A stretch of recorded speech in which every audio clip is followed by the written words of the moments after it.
जय जय रघुवीर समर्थ. श्रीमत दासबोध दशक 17वा. प्रकृती पुरुष नाम समास दुसरा. शिवशक्ती निरूपण नाम. श्रीराम समर्थ. ब्रह्म निर्मळ निश्चळ जैसे गगन अंतराळ निराकार केवळ निर्विकारी. जय सद्गुरू. श्रीमत दासबोधातील दशक 17वा प्रकृती पुरुष नाम आणि त्यामधला दुसरा समास शिवशक्ती निरूपण नाम. समर्थ आपल्याला या समासामध्ये एकाच सत्याची दोन रूपं दाखवून देतात. मग ती दोन रूपं कुठली आहेत? शिव आणि शक्ती. आपल्याला वाटतं की हे शिवशक्ती वेगवेगळं आहे, पण खरं तर या समासानंतर आपल्याला समजेल की शिवशक्ती ह्या दोन गोष्टी वेगवेगळ्या नसून त्या एकाच सत्याची दोन रूपं आहेत. मग शिव म्हणजे काय? शिव म्हणजे निश्चळ, शांत, साक्षी भावाने पाहणारा. जसं की आकाश. आकाश म्हणजे शिव. आकाश काहीच करत नाही, पण सगळं त्याच्यात घडतं, त्या आकाशात घडतं, त्या शिवामध्ये घडतं. म्हणून शिवाला पहिल्याच ओवीमध्ये सांगितलं, ब्रह्म निर्मळ निश्चळ जैसे गगन अंतराळ. अंतराळ गगन जसं आहे तसा तो शिव निश्चळ आहे, शांत आहे आणि साक्षी आहे. आणि जे जे काही घडतंय, हा सगळा जो पसारा घडतोय हा त्याच्यात घडतोय. पाहणारा भाव म्हणजे शिव, साक्षी भाव म्हणजे शिव. मग शक्ती कोण आहे? शक्ती म्हणजे हालचाल, शक्ती म्हणजे निर्मिती, शक्ती म्हणजे चैतन्य, शक्ती म्हणजे भावना. त्या आकाशामध्ये ढग येतात, आकाशामध्येच वारा वाहतो, आकाशामधूनच विजा चमकतात, आकाशामधूनच काय होतं, त्या ढगातून पाऊससुद्धा पडतो. आणि हे कुठून प्रकट झालं? तर त्या शिवामधून, त्या आकाशरूपी शिवामधून हे सगळं प्रकट झालेलं आहे. बघा ना, जो पाहणारा भाव होता तो शिव होता आणि ही सगळी जी कृती घडली ती शक्ती होती. मग हे दोन्ही एकच की? मग शिव आणि शक्ती एकच आहेत का? अग्नी आणि उष्णता वेगळी आहे का, असा हा प्रश्न झाला. अग्नी आणि उष्णता वेगळी होत नाही किंवा नसतेच. तसं सूर्य आणि प्रकाश वेगळा होत नाही, होऊ शकत नाही, ते एकच आहे. तसंच शिव आणि शक्तीसुद्धा वेगवेगळे नाही आहेत, ते एकच आहे. बघा या समासामध्ये समर्थ सांगतात की शक्तीशिवाय शिव निष्क्रिय आहे आणि शिवाशिवाय शक्तीला दिशा नाही आहे. मग तुमच्या आमच्या जीवनामध्ये शिवशक्ती कशी आहे? शिव म्हणजे तुमचं आमचं मूळ शुद्ध अस्तित्व म्हणजे शिव. आणि शक्ती म्हणजे तुमचे आमचे विचार, इच्छा, भावना म्हणजे ती शक्ती. समस्या कधी येते माहिती का? जेव्हा आपण शक्तीमध्येच अडकतो आणि त्या शिवाचं विस्मरण करतो, तेव्हा आपण समस्येमध्ये अडकतो. मग करायला काय पाहिजे? जेव्हा जेव्हा आपण त्या शक्तीमधून कृती करत असतो, तेव्हा कृती करताना साक्षी भाव ठेवणं म्हणजे त्या शिवाला अखंड स्मरणात ठेवणं हेच शिवशक्तीचं संतुलन साधण्याचा उत्तम उपाय आहे. बरोबर आहे की नाही? तुम्ही आम्ही ते करतच नाही, कृती करतो, पण साक्षीभाव ठेवत नाही त्या शिवाचा. तुम्ही आम्ही शक्ती वापरतो, पण त्या शिवला विसरतो. म्हणून शिवशक्तीचं संतुलन त्या ठिकाणी राहत नाही. त्यामुळे तुम्ही आम्ही समस्येमध्ये अडकतो, प्रसंगामध्ये अडकतो. मग इथं शिव म्हणजे काय आहे? शिव म्हणजे असणं आहे, शक्ती म्हणजे करणं आहे. जेव्हा दोन्ही एकत्र येतं तेव्हा संपूर्ण जीवन संतुलित होतं. या समासामध्ये समर्थ आपल्याला अतिशय गूढरित्या, सूक्ष्मरित्या असलेला हा समास अगदी तुमच्या आमच्या दैनंदिन जीवनाशी कसा जोडला गेलेला आहे, समर्थ अत्यंत सूक्ष्मपणे सांगतात. बघा ना, पहिल्यांदा काय सांगितलं? ब्रह्माचं स्वरूप सांगितलं. ब्रह्माचं स्वरूप हे निर्मळ, निश्चळ, निराकार आहे. पहिल्या ओवीत सांगितलं. आकाशासारखं आहे, गगन अंतराळासारखं आहे. ते निराकार आहे, ते न बदलणार आहे. ते शाश्वत आहे, ते नाशरहित आहे. तिथे ज्ञान, अज्ञान, आठवण, विस्मरण, प्रकाश, अंधार असला काही भेद नसतो. कारण ते निर्गुण आहे आणि ते कुठल्या उपाधीमध्ये अडकत नाही. म्हणून समर्थ त्याला निरुपाधी असं म्हणतात. मग कोणत्याही आधाराशिवाय ते स्वतःच पूर्ण आहे. त्याला कुठल्याही आधाराची गरज नाही आहे. ते स्वयंपूर्ण आहे. मग काय आहे? आम्ही दुःखी होतो, कधी कधी सुखी होतो. का होतो? आपण अवलंबून असतो म्हणून सुखी किंवा दुःखी होतो. तेच जर आपण स्वतः पूर्ण असेल तर तसं काही कुठली भावना येत नाही, भेदच येत नाही ना. सुख आणि दुःख असण्याचा काही संबंधच येत नाही. आम्ही कुठंतरी परिस्थितीनुसार, व्यक्तीनुसार अवलंबून असतो म्हणून सुखदुःख येतात. बघा ना, हे सगळा मायेचा खेळ आहे. माया कशी आहे? माया म्हणजे त्या अंतराळामध्ये असलेल्या, त्या गगनामध्ये असलेल्या ढगांची सावली म्हणजे माया, मूळ माया.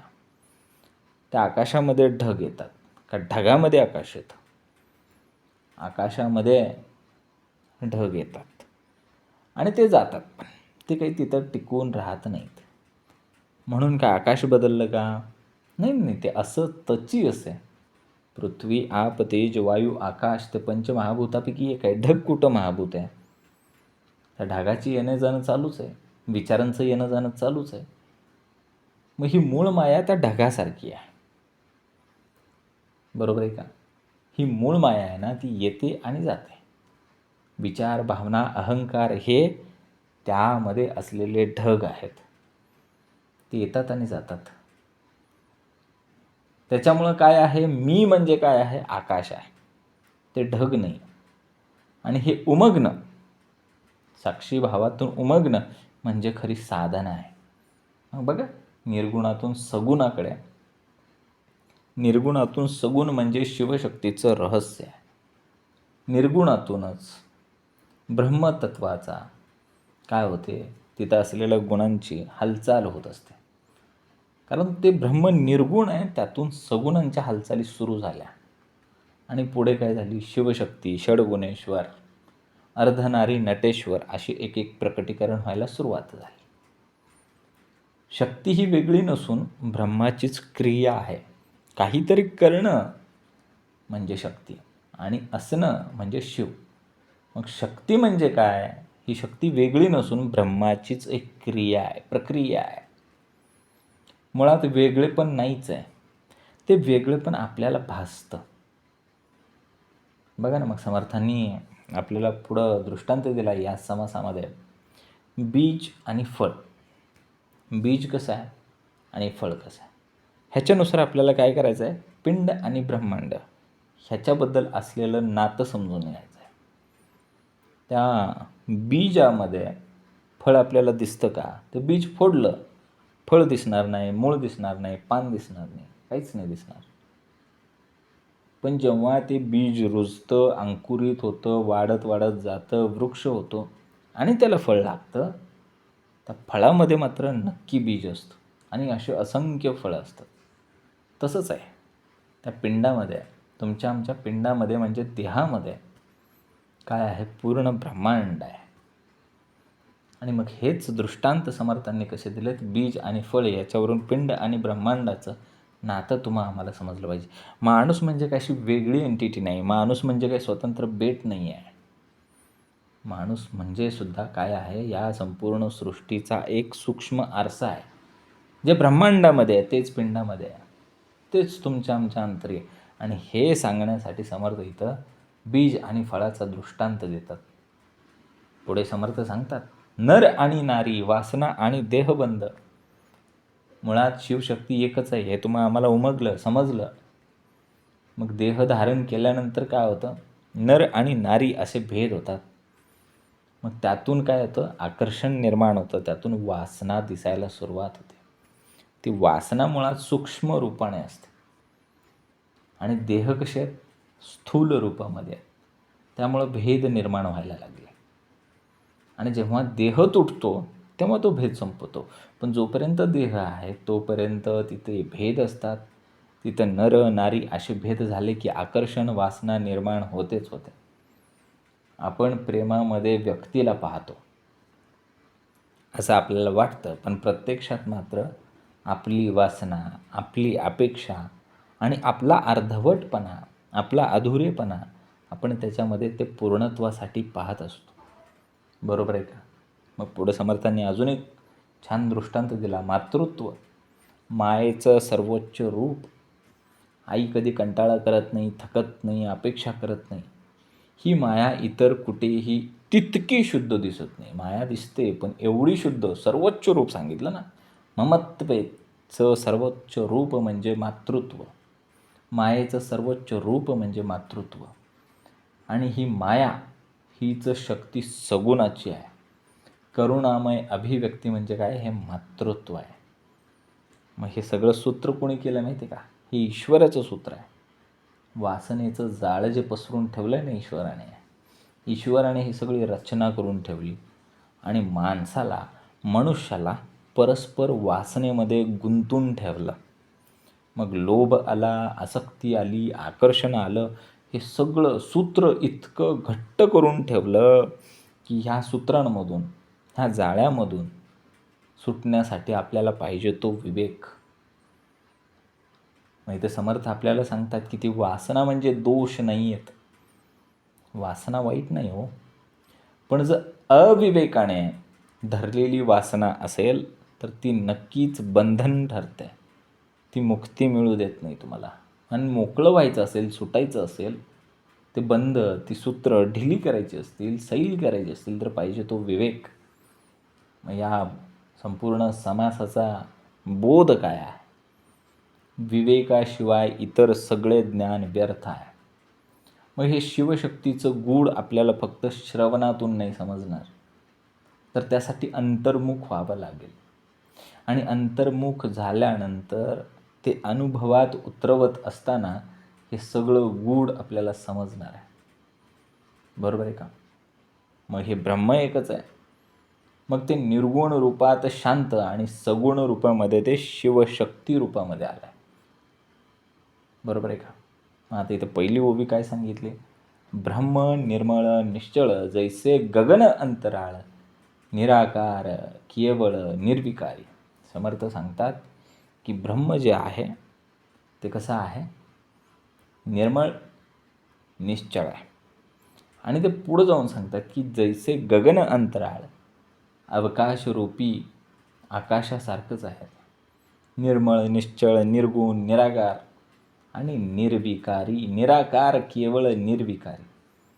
ब्रह्म म्हणजे शुद्ध, ब्रह्म म्हणजे निश्चल, ब्रह्म म्हणजे निराकार. त्यात कोणतेही बदल होत नाहीत. त्या आकाशामध्ये ढग येतात आणि जातात, पण ते आकाश मात्र निश्चल राहतं.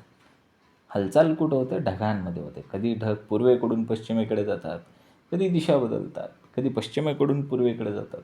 त्या ढगांचा काही भरोसा नसतो, पण आकाश तिथेच असतं. बघा आता पुढे सांगितलं आहे, अंतची नाही ते अनंत, शाश्वत आणि सदोदित, असंत नव्हे ते संत सर्व काळ. अंतची नव्हे ते अनंत, ज्याला अंतच नाही ते सगळं अनंत आहे. बरोबर आहे का? ते सदोदित आणि शाश्वत. आणि मग ते अनंत कसं आहे? शाश्वत आहे. ते काही नश्वर नाही आहे, अखंड आहे. ते अखंड असतची असे सदोदित आहेत. म्हणून असंत नव्हे ते संत. मग ते शाश्वत असून असंत म्हणजे नाहीसे नसून सर्व काळ आहे. असंत नाही आहे, ते संतच आहे सर्व काळ. सर्व काळ असतची आहे. ह्या ब्रह्माला अंत नाही आहे, ते अनंत आहे. अंतची नाही ते अनंत. ब्रह्म कसं आहे? त्याला अंत नाही आहे, ते कायमस्वरूपीच आहे. ते कधीही नसलेलं होत नाही. ते कधी होतं, भूतकाळात कधी जात नाही. ते असतची असे. ते नाही असं कधी झालं आहे का? कायम आहे, ते शाश्वत आहे. बघा ना, उदाहरण आहे, सूर्य आहे आणि सूर्याच्या मध्ये आणि पृथ्वीच्या मध्ये थोडेसे ढग आले. मग ते ढगाच्या आड सूर्य लपला किंवा झाकाळला गेला. म्हणजे सूर्य नाही आहे का? नाही, तो आहे, तो अनंत आहे ना.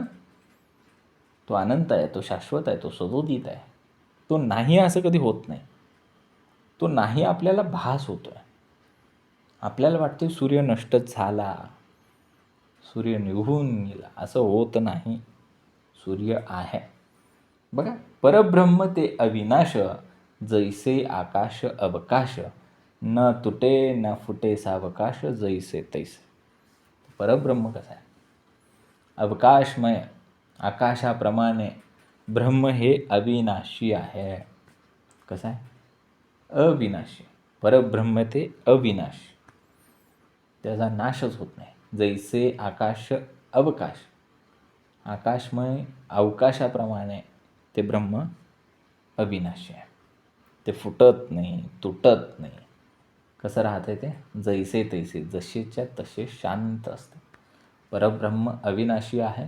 तुटणं फुटणं त्याला लागू पडत नाही. बरोबर आहे का? माती आहे, मातीपासून आपण वेगवेगळ्या प्रकारची भांडी बनवली, मडकी बनवली, अजून काहीतरी बनवलं, ते फुटून गेलं. ती कुंडी बनवली, मातीची कुंडी फुटली, मातीचं भांडं फुटलं, मातीचं मडकं फुटलं. पण माती परत तिथेच आली. माती काही नष्ट झालेली नाही. असं तची असे, न तुटे ना न फुटे ना सावकाश. ते तुटत नाही, फुटत नाही, असंच आहे. ते अविनाशी आहे, त्याचा नाश कधी होत नाही. तेथे ज्ञान ना अज्ञान, तेथे स्मरण ना विस्मरण, तेथे अखंड निर्गुण निरावलंबी. समर्थांनी सांगितलं, ब्रह्म हे ज्ञान आणि अज्ञानाच्या पलीकडे आहे. त्याच्या ठिकाणी स्मरणही नसते आणि विस्मरणही नसते. ते अखंड कसं आहे? निर्गुण असून निरालंबी आहे. म्हणजे ते कशावरही अवलंबून नाही. तुम्ही आम्ही अवलंबून आहोत कुणावर तरी, म्हणून तुम्ही आम्ही सुखी किंवा दुःखी होतो. पण त्या ब्रह्मामध्ये तसं नाही ना. त्या ब्रह्मामध्ये ज्ञान अज्ञान आठवण विस्मरण असा काही भेदच नसतो, कारण ते निर्गुण आहे. बरोबर आहे का? समर्थांनी सांगितलं, तेथे ज्ञान ना अज्ञान, तेथे स्मरण ना विस्मरण, तेथे अखंड निर्गुण निरावलंबी. ज्ञान अज्ञान स्मरण विस्मरण असला काही भेद त्या ठिकाणी नाही, असला काही प्रकार त्या ठिकाणी नाही, कारण ते अखंड निर्गुण आहे आणि ते कुणावरतीही अवलंबून नाही आहे. बघा आता पुढं, तेथे चंद्र सूर्य ना पावक, नवे काळोख ना प्रकाशक, उपाधी वेगळे एक, निरोपाधी ब्रह्म. मग तिथे कसं आहे? चंद्र सूर्य किंवा अग्नी, पावक म्हणजे अग्नी नाही, काळोख नाही, प्रकाश नाही, ते उपाधी रहित आहे. उपाधी वेगळे एक, निरोपाधी ब्रह्म. त्या ब्रह्माला उपाधी नाही आहे, ते उपाधीच्याही पलीकडे आहे. तिथं सूर्य चंद्र पावक काहीच नाही, काळोखसुद्धा नाही आहे तिथं, अंधार पण नाही आणि प्रकाश नाही आहे. असं ते काय आहे? उपाधीच्या पलीकडे गेलेलं निरोपाधी ब्रह्म असं आहे. बघा आता पुढं कसं झालं हे? निश्चळी स्मरण चेतले, त्यास चैतन्य ऐसे कल्पिले, गुणासमत्वे झाले गुणसाम्य ऐसे. निश्चळ परब्रह्माच्या ठिकाणी काय झालं? निश्चळी स्मरण चेतले, त्या निश्चळाच्या ठिकाणी स्मरण चेतले, चैतन्य जागृत झालं. चेतना आली ना त्याला, म्हणजे मूळ माया आली. असे कल्पिले, त्या असं चैतन्य ऐसे कल्पिले, अशी कल्पना केली. मग त्या मूळ मायेत काय झालं? गुणसमत्वे झाले गुणसाम्य ऐसे. मग त्या मूळ मायेत गुणसाम्य असतं, म्हणजे त्रिगुण समान असतात.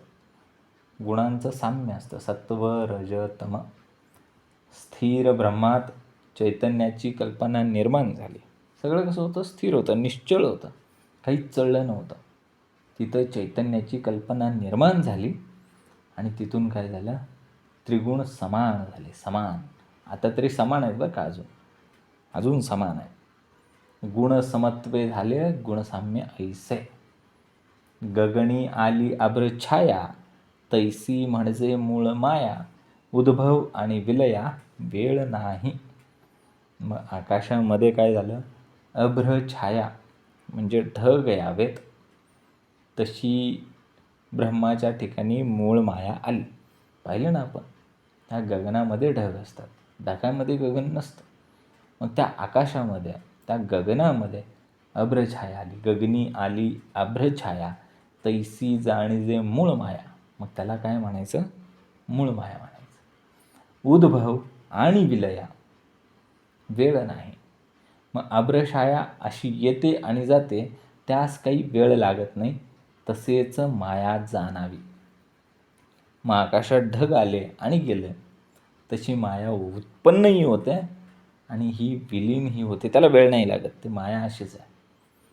मग माया कशी हो? विचार येतात आणि जातात. मग विचार सकारात्मक असतात, नकारात्मक असतात, येतात जातात. मग साक्षी कोण आहे? मन. मन काय? तिथं साक्षी रूपाने त्या आकाशासारखं त्याच्याकडे बघत बस. एक विचाराला गेला, दुसरा विचाराला गेला. मग ते विचार कसे होते? सकारात्मक सकारात्मक ओके, नकारात्मक नकारात्मक ओके, सकारात्मक नकारात्मक तरी ओके, काही प्रॉब्लेम नाही. ते साक्षी भावाने बघणारं ते फक्त मन आहे, ती मूळ माया आहे. बघा आता पुढं. निर्गुणी गुण विकारू तोची षडगुणेश्वरू अर्ध नारी नटेश्वरू तयास म्हणिजे. मग निर्गुणाच्या ठिकाणी गुणाचा विकार झाला, निर्गुणाच्या ठिकाणी स्मरण झालं, चैतन्य स्फुरलं आणि तिथून काय झाले? ते गुण आले होते की नाही? त्या गुणांचा विकार निर्माण झाला, त्या गुणांना विकार झाला आणि तेच काय झाले? षडगुणेश्वरू. आणि मग त्यालाच काय म्हणायचं? अर्ध नारी नटेश्वरू असंही म्हणायचं. मग त्या निर्गुणातून सगुण निर्माण झाल्या, जे सम होते, सम. मगाशी पाहिलं ना आपण, निर्गुणातून जेव्हा सगुण निर्माण झाल्या, निश्चळी स्मरण चेतले ते असं चैतन्य ऐसे कल्पली, गुण समत्वे झाले गुण साम्य ऐसे. निश्चळाच्या ठिकाणी स्मरण पुरले, चेतले आणि तिथून एक चैतन्य निर्माण झालं आणि त्या चैतन्यातून गुण साम्य अवस्थेमध्ये आले. आता त्या गुणांना विकार झाला, निर्गुणी गुण विकारू, है ना? निर्गुणातून असलेले ते जे गुण होते ते आता गुणांना विकार झाला आणि त्यातून काय झाले? तोची षड गुणेश्वरू अर्ध नारी नटेश्वरू तयास म्हणजे. मग काय झालं? तिथं शिवशक्ती, अर्ध नर अर्ध नारी म्हणजे अर्धा शिव अर्धी शक्ती तिथे प्रकट झाली, तयास म्हणजे. बघा अजून नावं दिलेत त्याला. आदिशक्ती, शिवशक्ती, मुळी आहे सर्व शक्ती, तेथे ऊन पुढे नाना व्यक्ती निर्माण झाल्या. मग आपण बघितलं, त्या निर्गुणातून गुणांना विकार झाला, त्यातून षडगुणेश्वर आले, त्यातून अर्धनारी नटेश्वर आले. त्यांना काय काय म्हणायचं? आदिशक्ती म्हणायचं, शिवशक्ती म्हणायचं. आणि मूळ मायेतच ही सगळी सर्व शक्ती आहे. मुळी आहे सर्व शक्ती, ती येथे ऊन पुढे नाना व्यक्ती निर्माण झाल्या आणि तिथून पुढे काय झाल्या? नाना प्रकारच्या व्यक्ती निर्माण होत गेल्या. आदिशक्तीपासून अनेक रूपांची निर्मिती झाली. बरोबर आहे का? मग एकच दागिना होता ना, तो निर्गुण. आणि त्या निर्गुण असलेल्या दागिन्यापासून आम्ही सगुण काय बनवला? नेकलेस बनवला, अंगठी बनवली, अजून कुठला काय हार वगैरे बनवला. पण दागिना एकच नाही आहे, दागिने वेगवेगळे आहेत, पण सोनं मात्र एकच आहे. म्हणून सांगितलं ना, तेथून पुढे नाना व्यक्ती निर्माण झाला. नाना प्रकारच्या व्यक्ती तिथूनच निर्माण झालेल्या आहेत. कुठून? त्या निर्गुणापासून, त्या मूळ मायेपासून. बघा आता पुढं. तेथून पुढे शुद्ध सत्व रजतमाचे गूढत्व तयास म्हणजे महतत्व गुणक्षोभीने. मग तिथून पुढे झाल्या शुद्ध सत्व आलं, सांगितलं. तेथून पुढे शुद्ध सत्व, सत्व शुद्धच असतं, शुद्ध असतं तेच सत्व असतं. त्याच्यानंतर रज आणि तम यांचं काय झालं? गूढ वाढलं. रजतमाचे गूढत्व. रज म्हणजे कसं? चंचळ असतं, तम म्हणजे आळशी असतं, शुद्ध असतं ते सत्व असतं. त्रिगुण दाखवले समर्थांनी इथं. तेथून पुढे शुद्ध सत्व रजतमाचे गूढत्व तयास म्हणजे महतत्व गुणक्षोभिनी. आणि त्यालाच महतत्व किंवा गुणक्षोभिनी असे म्हणतात. सत्व रजतमचा यांचा क्षोभ झाला आणि तिथे काय झालं? महतत्व निर्माण झालं. बरोबर आहे का? मुळी असेची ना व्यक्ती, तेथे कैची शिवशक्ती, ऐसे म्हणाल तरी चित्ती सावधान असावे. मग काय झालं? मूळ मायातच व्यक्ती नसते. मुळीच असे ना व्यक्ती, त्या मुळीमध्ये व्यक्ती नाही. तेथे कैची शिवशक्ती, आणि तिथं शिवशक्तीही नाही, असं जर कोणी म्हणत असेल, ऐसे म्हणाल तरी चित्ती सावध असावे, असं जर कोण म्हणत असेल तर त्यांनी सावध होऊन ऐकायचं आहे, सावध व्हायचं आहे. बघा आता पुढं सांगितलं. यासाठी आम्हाला काय केलं पाहिजे? ब्रह्मांडावरून पिंड अथवा पिंडावरून ब्रह्मांड, अधोर्ध पाहता निवाड कळो येतो. मग ब्रह्मांडावरून पिंड पाहायचा का पिंडावरून ब्रह्मांड पाहायचा, असा अधोगामी आणि ऊर्ध्वगामी निवाडा कळून येईल. अधोगामी म्हणजे कसा आणि ऊर्ध्वगामी कसा? अधोर्ध सांगितलं ना. अधो म्हणजे खाली जाणारा, म्हणजे पिंडावरून ब्रह्मांडाकडे येणारा, आणि ऊर्ध्व म्हणजे पिंडापासून ब्रह्मांडाकडे जाणारा. एक खाली जाणारा मार्ग आहे, एक वरती जाणारा मार्ग आहे. मग निवाडा करायचा ना. करा मग. आम्ही काय केलं? सायंटिस्ट होते, सायंटिस्ट, शास्त्रज्ञ काय म्हणाले की आता आपण काय करू? ब्रह्मांड किती विस्तारात चाललं आहे ते पाहत जाऊ. मग काय केलं त्याने? पिंडापासून ब्रह्मांडाकडे जायची सुरुवात केली, आणि त्यांना असं समजलं की ते ब्रह्मांड काही क्षणामध्ये हजारो किलोमीटरने वाढत जात आहे. खूप मोठं आहे ते. मग पहिल्यांदा आली सूर्यमाला, मग आले ते तुमचे गॅलेक्सी, मग आलं मिल्की वे, मग आलं युनिवर्स. असं खूप खूप मोठं होत गेलं, पिंडापासून ब्रह्मांडाकडे गेलं, है ना. आणि मग ब्रह्मांडाकडून पिंडाकडे कसं आलं? मग ब्रह्मांड एवढं मोठं आहे, तर मग ते पिंड म्हणजे आमची जी काय अवस्था आहे, ते पिंड इथंपर्यंत येत असताना, म्हणजे स्थूलातून सूक्ष्माकडे आणि सूक्ष्मातून स्थूलाकडे जाणारा हा अधोर्ध निवाडा आहे, तो आपल्याला पाहता आला पाहिजे. समुद्रामध्ये थेंब आहे की थेंबामध्ये समुद्र आहे, हे कळायला पाहिजे, है ना. मग आता ह्याच्यासाठी समर्थाने एक दृष्टांत दिला, पिंडावरून ब्रह्मांड की ब्रह्मांडावरून पिंड. ह्याच्यासाठी दृष्टांत अत्यंत सुंदर आहे, श्रवण करा. बीज फोडून आणले म्हणा, तेथे फळ तो दिसेना, वाढत वाढत पुढे नाना फळे येते. मग काय केलं? बीज होतं, बीजच फोडून टाकलं. बीज फोडून आणले म्हणा, तेथे फळ तो दिसेना. त्या बीजामध्ये फळच दिसलं नाही की, त्या बीमध्ये फळ नाही आहे म्हणजे फळच अस्तित्वात नाही आहे का? नंतर काय केलं? ते बीज अंकुरित केलं. मग हळूहळू वाढता वाढता पुढे नाना फळे येते, आणि मग ते बीज अंकुरित झालं, वाढत वाढत वाढत त्याचा वृक्ष झाला, आणि काय झालं? त्याला फळं आली, आणि मग कळलं की त्या बीजामध्ये फळ होतं. 13व्या क्रमांकाची ओळ आहे बरं का. बघा पुन्हा एकदा श्रवण करू.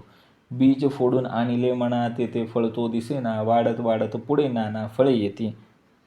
बीजामध्ये फळ दिसलं नाही, फोडलं आणि काही दिसलं नाही, पण नंतर काय झालं? तेच बीज वाढत वाढत पुढे गेलं, वृक्ष झाला, आणि त्या वृक्षाला फळं लागली.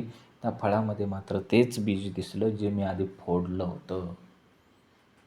समजलं का? पिंडी ते ब्रह्मांडी, ब्रह्मांडी ते पिंडी. ह्याच्यासाठी समर्थांनी उत्तमाचा दृष्टांत दिलेला आहे, बीज आणि फळ.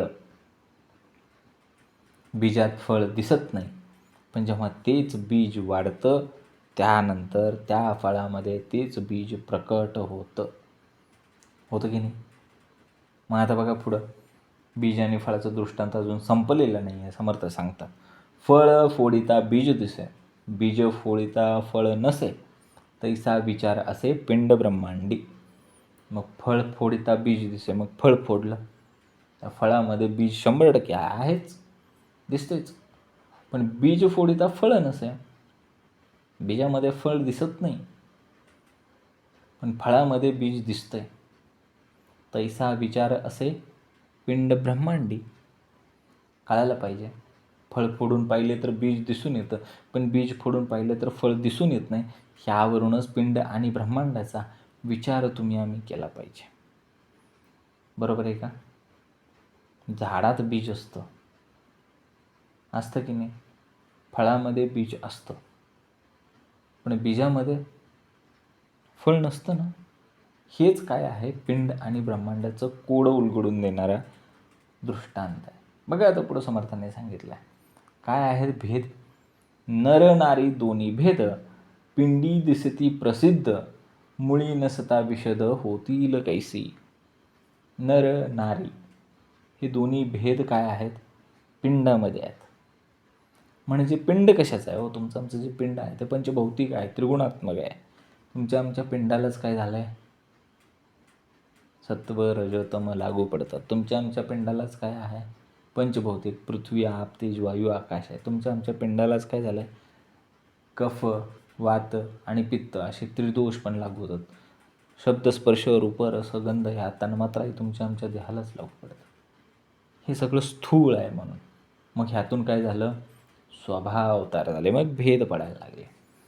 नर नारी दोन्ही भेद, पिंडी दिसती प्रसिद्ध, मुळी नसता विशद होतील कैसी. जर नर आणि नारी हे दोन पिंड वेगवेगळे दिसतात, त्यामध्ये भेद दिसतात, म्हणजे मूळ मायेत ते आहेत.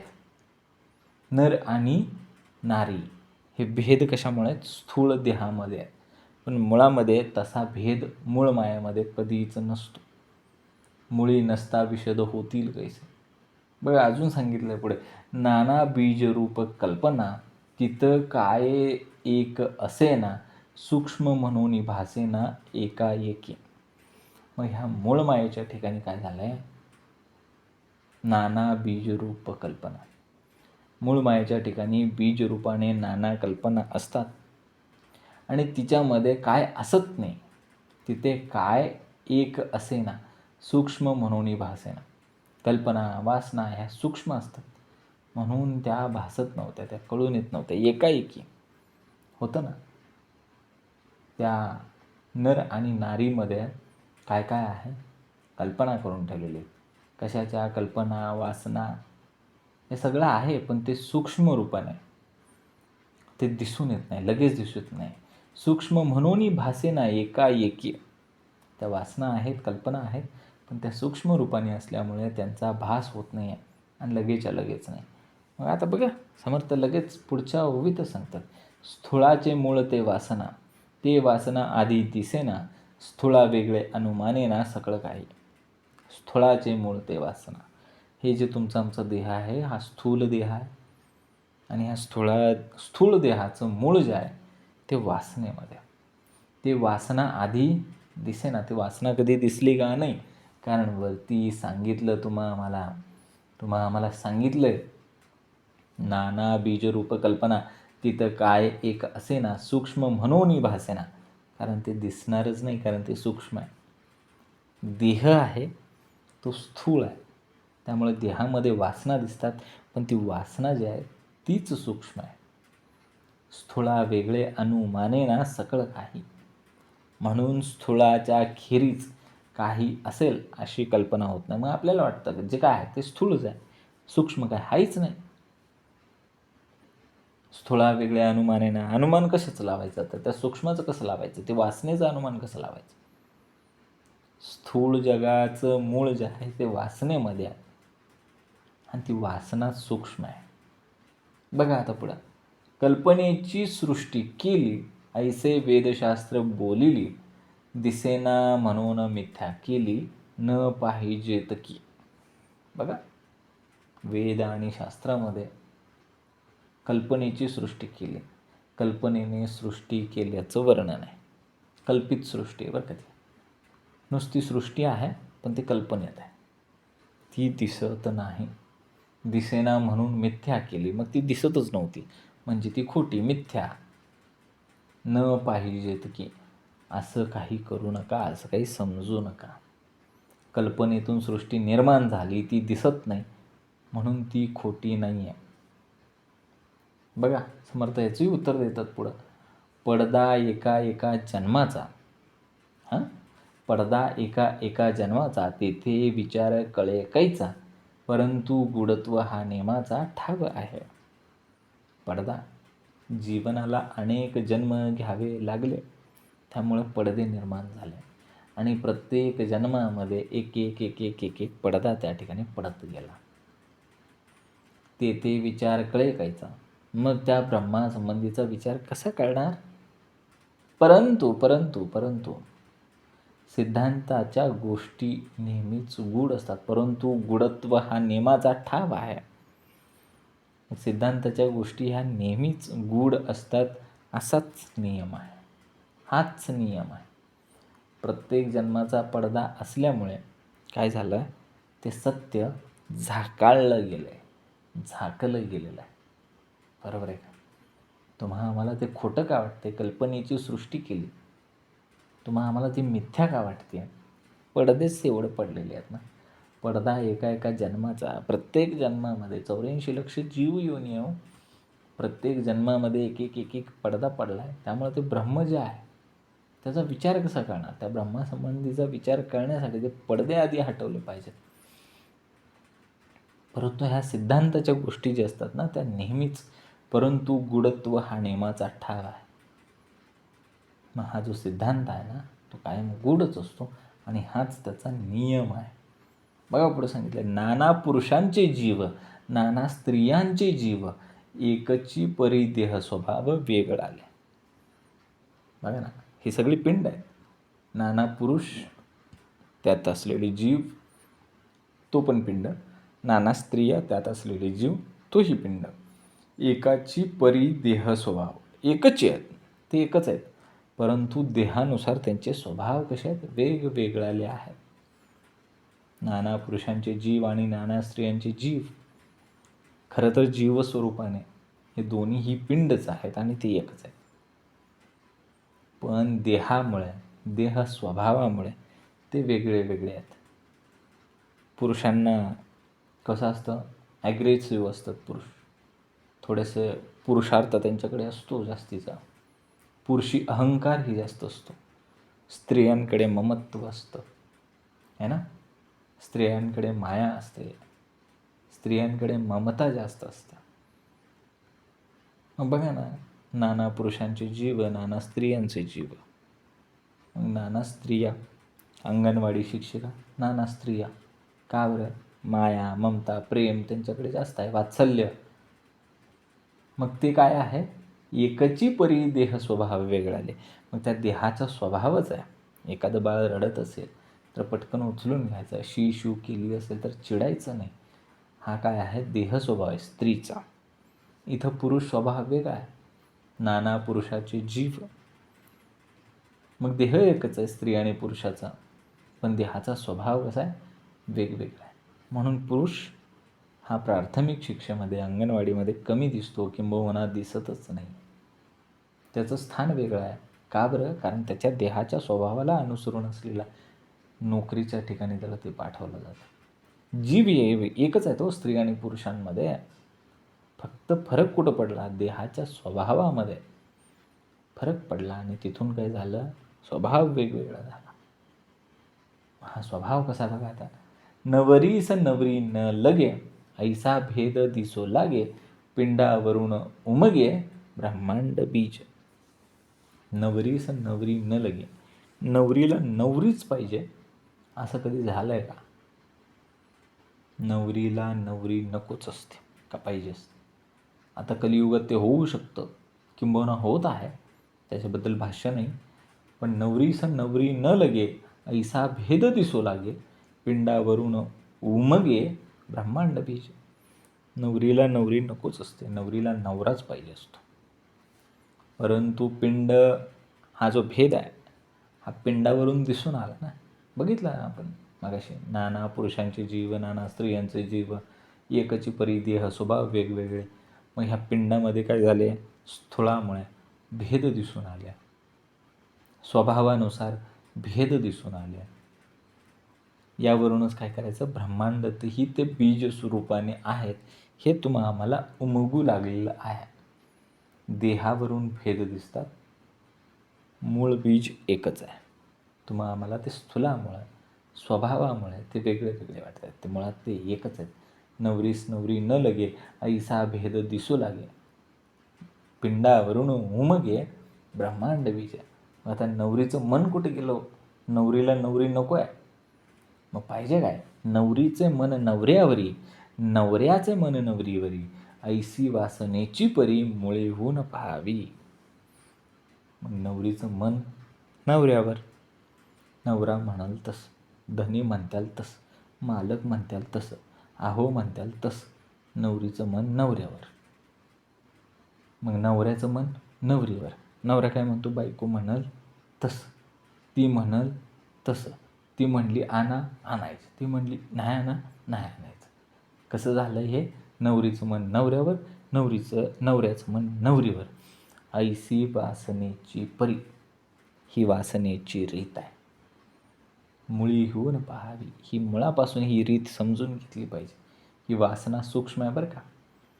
नवरी आणि नवरा हे देह जर बघायला गेलात तर ते स्थूळ आहेत. देह स्वभाव बघायला गेलात तर ते वेगवेगळे आहेत. इथं भेद आहे, पण वासना एकच आहे. आणि ती कशी आहे? सूक्ष्म आहे. ती दिसते का? नाही दिसत. आणि ही वासनेची रीत आहे की तुम्ही दोघांनी कंटिन्यू एकमेकांसोबत पाहिजे, कारण अवलंबून ठेवलं आहे. आणि ते निश्चळी परब्रह्म जे आहे ना, ते निरावलंबी आहे. तुम्ही आम्ही अवलंबित्व आहे. कसं? वासनेसाठी. एकमेकांचा अपुरा असलेला कार्यभाग पूर्ण करण्यासाठी नवरी नवऱ्यावरती, नवरीचं मन लागतं आहे, आणि नवऱ्याचं मन नवरीवरती लागतं आहे. त्याला कारण आहे वासना. ऐसी वासनेची परी, ही वासनेची रीत आहे. मुळी होऊन पाहावी, मुळापासून पाहावी. देहाचं आकर्षण होतं. बरोबर आहे का? ही वासना आहे. हे कळायला पाहिजे मुळातून. मग वासना कशी आहे?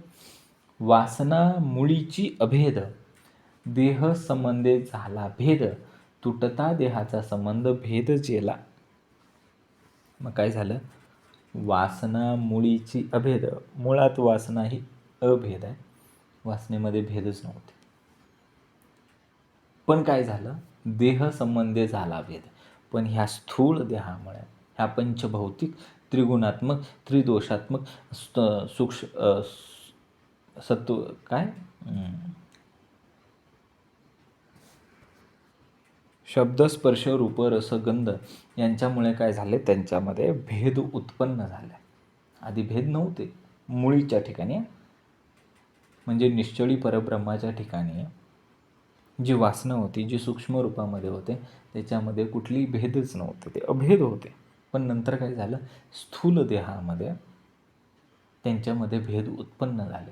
देह संबंध, मग ह्या स्थूल देहाचे संबंध आले वासनेमुळे, आणि मग तिथं भेद उत्पन्न झाले. मग जर का हा देहच तुटला, तुटता देहाचा संबंध, देह जर तुटला, भेदही तुटला. मग देह संबंध तुटला की भेदही नाहीसा होणार आहे का? तसाच राहणार आहे? नाही. कशाला संबंध ठेवायचा देहाबरोबर? वासना जी आहे ना, ही मुळात भेद करतच नव्हती. वासना जी भेद करायला लागली त्या स्थूल देहामुळं, पंचभौतिक देहामुळं. मग तो भौतिक देह जेव्हा तुटून जातो, मरून जातो, तेव्हा कुठला आला भेद? कुठलाच भेद नसतो. बघा आता पुढे सांगितलं समर्थाने, नर नारीचे बीज कारण, शिवशक्तीमध्ये जाण, देह धरिता प्रमाण कळू आले. नर आणि नारी, एवढा उशीर आपण तेच पाहतोय. नवरा नवरी, स्त्री पुरुष, नर नारीचे बीज कारण. कुठं दिसतंय ते? शिवशक्तीमध्ये जाणं. ते शिव आणि शक्तीमध्ये. या समासाचं नाव आहे ना, शिवशक्ती निरूपण नाम. नर नारीचं बीज कारण शिवशक्तीमध्ये असते. देह धरिता प्रमाण कळू आले. कधी कळालं हे सगळं? नर आणि नारी, शिव आणि शक्ती, देह धरला म्हणून प्रत्यक्ष प्रमाणावरती ते दिसून आलं है ना. अवलंबित्व, वासना, हे सगळं कधी कळालं? देह धरिता प्रमाण कळू आले. तुम्ही आम्ही हा देह धारण केल्यानंतर हे सगळं कळू आलं. नरनारीचं बीज कारण शिवशक्तीमध्ये आम्हाला जाणीव झाली. कारण कधी? देह धरिता प्रमाण कळू आले है ना. नाना प्रीतीच्या वासना, एकाचे एकास कळेना, तीक्ष्ण दृष्टीने अनुमाना काहीसे येते. मग काय झालं? नाना प्रीतीच्या वासना. मग प्रेमाचे सुद्धा अनेक प्रकार असतात, प्रीतीचे सुद्धा अनेक प्रकार असतात, प्रीतीच्या सुद्धा वासना असतात. एकाचा उलगडा दुसऱ्यास होत नाही. का होतो? एकास एक कळेना का कळतो? मग त्यासाठी काय पाहिजे? सूक्ष्मदृष्टी, तीक्ष्ण दृष्टी. सूक्ष्म किंवा तीक्ष्ण दृष्टीने पाहिली असता काहीशी कल्पना येऊ शकते. प्रत्येकाची वासना वेगवेगळी आहे ना, प्रत्येकाची प्रीती वेगवेगळी आहे ना, प्रत्येकाचं प्रेम वेगवेगळं आहे ना, म्हणून ते वेगळं आहे. आणि मग ते समजून घ्यायचं आहे, त्याचा उलगडा करायचा आहे. तर काय पाहिजे? तीक्ष्ण दृष्टी अनुमान काहीसे येते. तीक्ष्ण दृष्टीने अनुमान लावल्यास तिथे काहीसे येऊ शकते. बरोबर आहे का? मग आता बघा काय बघायचं आहे तीक्ष्ण दृष्टीने. बाळकास वाढवी जननी, हे तो नवे पुरुषाचेनी, उपाधी वाढे जयाचेनी, ते हे वनिता. पाहिलं ना आपण मगाशी अंगणवाडी.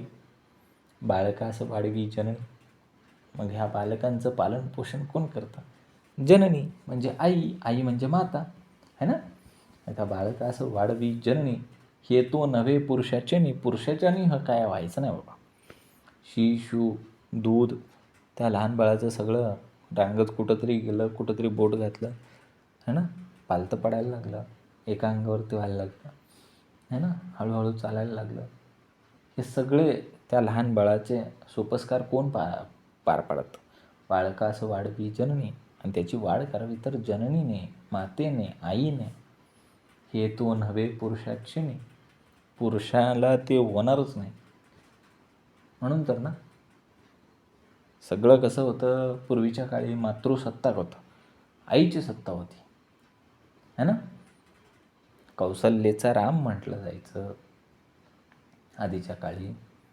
आईचं नाव आधी लागायचं, मग पुत्राचं नाव लागायचं. बाळकास वाढवी जननी, हे तो नवे पुरुषाचेनी, उपाधी वाढे जयचिनी, ते हे वनिता. पुरुषाच्यानी बालकाला वाढवणं होणार नाही, बालकाला वाढवावं ते जननीने. त्यामुळे स्त्रीची उपाधी वाढली. माया वाढवणारी ही स्त्रीच असते, घरं चालवणारी. सांगितलं ना आधीच्या काळी मातृसत्ताक प्रजा होती, आईचं नाव आधी लागायचं, नंतर ती पुरुष प्रधान झाली. बघा आता पुढं. वीट नाही कंटाळा नाही, आलस्य नाही त्रास नाही, इथुकी माया कोठेचे नाही, माते वेगळी. समर्थांनी 26वे ओवीत सांगितलं की बाळकास वाढवी जननी. त्याचं उत्तर दिलं, वीट नाही कंटाळा नाही, आलस्य नाही त्रास नाही, इतुकी माया कोठेची नाही, माते वेगळी. मातेला, त्या जननीला वीट येत नाही, कंटाळा येत नाही, आळस येत नाही, त्रास होत नाही. मातेशिवाय एवढं प्रेम कुठंही दिसू शकत नाही. हे तो नव्हे पुरुषाचे नियम. म्हणून हे सगळं पुरुषाकडे नाही आहे. एकच गोष्ट परत परत करायची, त्या लहान बाळाला रोज वाढवायचं आहे. बाळकास वाढवी जननी. एक दिवसाचं काम आहे का ते? जन्माला आल्यापासून, जन्माला यायच्या आधीसुद्धा ते 9 महिने पोटात लाथा मारत होतं. बाळकास वाढवी जननी सोपं काम आहे काय? अजिबात नाही. बाळकास वाढवी जननी, हे तो नवे पुरुषाचे नाही. मग 9 महिने पोटामध्ये होता पुरुष. बाळ जन्माला आल्यानंतर पुरुषाची आणि बाळाची ओळख झाली, पण ते बालक जन्माला यायच्या आधीपासून ती जननी त्याला ओळखते. एखादं बाळ जर 1 वर्षाचं झालं ना, त्याचा वाढदिवस साजरा केला जातो. 1 वर्ष ते त्या बाळ त्याच्या वडिलांना पाहत असतं, ऐकत असतं. पण 1 वर्ष 9 महिने, त्याच्या आधीचे 9 महिने मात्र ते आईला ऐकत असतं, आईच्या सहवासात असतं. म्हणून बघा बाळ कुठं जातं, सुरक्षित कुठं असतं, सर्वात सुरक्षित ते बरोबर त्याच्या आईच्या कुशीमध्ये सुरक्षित असतं. ही रोजची प्रक्रिया बरं का. बाळकास वाढवी जननी, तिला वीट येत नाही, कंटाळा येत नाही, आळस येत नाही, त्रास येत नाही. तिचं लहान बाळ जरी रात्रीचं उठून रडायला लागलं तरी ती त्याला गोंजारते, त्याच्यावरती चिडत नाही. हे मातेची माया अतुलनीय आहे. म्हणून समर्थ सांगतात की इतुकी माया कोठेची नाही, माते वेगळी. न थकता, न दमता, न त्रास करता, न आळस न करता, सतत सतत सतत त्या बालकाची काळजी करणं, त्याची वाढ करणं, त्याच्यावरती संस्कार करणं हे खरंच अतुलनीय आहे. याची तुलना होऊ शकत नाही. ह्याच्यामुळं मातेची उपाधी वाढली. कशी ते बघा. नाना उपाधी वाढवू जाणे, नाना मायने गोवू जाणे, नाना प्रीती लावू जाणे, नाना प्रपंचाची.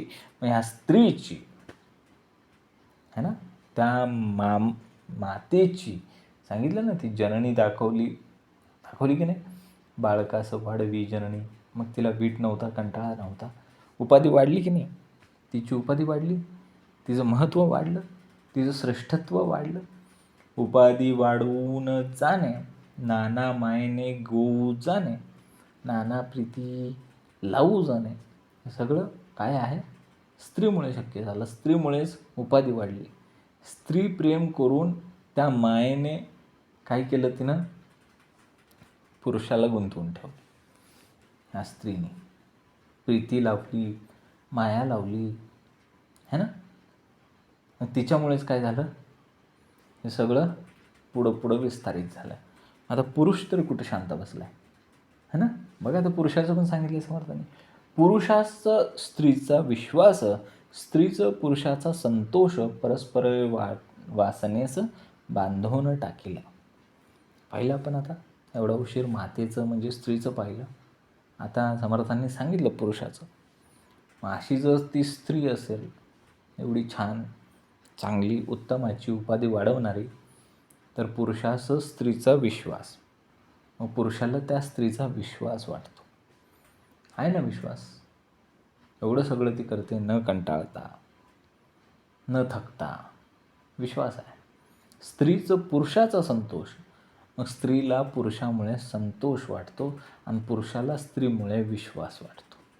मग हे परस्पर संबंधी काय झाली, परस्परे वासनेस. वासना म्हणजे तीच वासना पकडून बसायचं नाही. परस्परे वासनेचं ही विश्वासाचं नातं आहे. स्त्रीला पुरुषापासून संतोष मिळतो, समाधान मिळतं, आणि पुरुषाला स्त्रीवरती विश्वास मिळतो. ही वासना जी आहे ही उत्तमाची, बांधवून टाकेल. आणि मग ह्या परस्पर संबंधाने, वासनेने काय केलं, त्या दोघांना बांधवून टाकलं. बरोबर आहे का. मग हे स्त्री पुरुष आता बांधले गेले. कसे, भावनिकदृष्ट्या. हे सगळं अवलंबित्व जे आहे ते भावनिक अवलंबित्व आहे, कळायला पाहिजे. ही उत्तमाची वासना आहे. मग हे बघा पुढं सांगितलं, ईश्वरे मोठे सूत्र केलं, मनुष्य मात्र गुंतून राहिले, लोभाचे गुंडाळे केले, उगवेना ऐसे. मग हे सगळं करणारा कोण आहे, सगळं करणारा ईश्वराचे मोठे सूत्र केले. ईश्वराने सगळं गुंता करून ठेवला. ईश्वराने युक्ती केली आणि मनुष्य मात्र गुंतून राहिला. आणि मग मनुष्य त्रामध्ये गुंतून राहिला. लोभाचे गुंडाळे केला. नुसता गुंता नाही, लोभाचा ऐसा गुंता केला की आता त्यातून त्याला उलगडता येईना. उगवेना ऐसा. आता काय करतो, अडकून पडला. ईश्वराने रचनाच अशी केली की तो जीव लोभामध्ये गुंतून पडला. लोभाचे गुंडाळे केले, उगवेना ऐसे. बघा, मग हे जे होतं ना, आपण मगाशी बघितलं, परस्पर वासना होते. समर्थांनी सांगितलं, ऐसी परस्परे आवडी, स्त्री पुरुषांची महागोडी, हे मुळी होऊन चाली रोकडी, विवेके पहावी. मग कसं पाहायचं, अशी ही स्त्री पुरुषांची परस्परांची आवड अत्यंत अत्यंत प्रीती, अत्यंत प्रेम, अत्यंत आवड, महागोडी म्हणले समर्थांनी. ऐसी परस्परे आवडी, स्त्री पुरुषांची महागोडी. आणि परस्परांबद्दल असलेली त्यांची जी गोडी आहे, त्यांची जी ओढ आहे, ती अत्यंत महागोडी. हे मुळी होऊन चालली रोकडी, ही मुळापासून चालत आली. कुठून, मुळापासून, अगदी मूळ मायेपासून चालत आली. म्हणजे कसं पाहायचं आहे, विवेके पहावी. ही जी चाललेली सगळी महागोडी आहे ना, ही विवेकी पहावी. असंच पाहून नाही समजणार. आता मुळी आहे ना, हे मुळी होऊन चालली रोकडी. ती मुळी कशी आहे, मुळी सूक्ष्म निर्माण झाले, पुढे स्पष्ट दिसून आले, उत्पत्तीचे कार्य चाले उभयांताकरिता. मुळी सूक्ष्म निर्माण झाले. मग मूळ मायेमध्ये ही वासना, हे अवलंबित्व, ही परस्पर असलेली अत्यंत आवड, अत्यंत प्रीती, महागोडी ही सूक्ष्म रूपाने कार्य करत होती. अगदी मुळात ती सूक्ष्मरित्याच निर्माण झाली होती. मुळी सूक्ष्म निर्माण झाले, पुढे स्पष्ट दिसून आले आणि मग ते पुढं स्थूल देहामध्ये स्त्री आणि पुरुष, नवरा आणि नवरी असं ते स्पष्ट दिसून आलं आणि मग त्याच्यामध्ये ती वासना परस्पर विरुद्ध असल्यामुळे ते अवलंबित्व निर्माण करण्यासाठी ते दिसायला लागलं. उत्पत्तीचं कार्य चाललंय उभयांताकरिता. मग ही उत्पत्ती करायची, प्रजनन करायचं आहे. म्हणून स्त्री पुरुष या उभयांतामुळेच काय होतं, उत्पत्तीचं, प्रजननाचं काय होतं, कार्य पुढे पुढे चालतंय. म्हणजे सूक्ष्म असलेल्या वासनेतून पुढं काय झालं, त्या दोन वेगवेगळ्या स्थूल देहामध्ये आकर्षण निर्माण झालं, स्थूल देहामध्ये वासना निर्माण झाली आणि त्यातून काय निघालं, उत्पत्ती. आणि मग स्त्री आणि पुरुष या उत्पत्तीचे काय झाले, कार्य झाले. त्यांच्याकडूनच ते उत्पत्तीचं कार्य घडू लागले, अखंड घडू लागले. बघा पुढं काय सांगितलं समर्थाने, मुळी शिवशक्ती खरे, पुढी झाली वधूवरे, 84 लक्ष विस्तारे विस्तारली जे. मग मूळ ठिकाणी काय होतं, शिवशक्तीच खरी होती. मुळात जी शिवशक्ती आहे तीच खरी आहे. पुढे झाली वधूवरे, आणि पुढे काय झाले, वधू आणि वर झालं, नवरा आणि नवरी झाले, स्त्री आणि पुरुष झाले. मग त्यांच्याच योगाने 84 लक्ष विस्तारे विस्तारली जे. मग त्याच योगाने, असं फक्त मनुष्याच्याच बाबतीत नाही, प्रत्येक जीवाच्या बाबतीत आहे ना. मग असं त्याच योगाने 84 लक्ष जीव योनीचा अफाट विस्तार झाला. 84 लक्ष विस्तारे विस्तारली जे.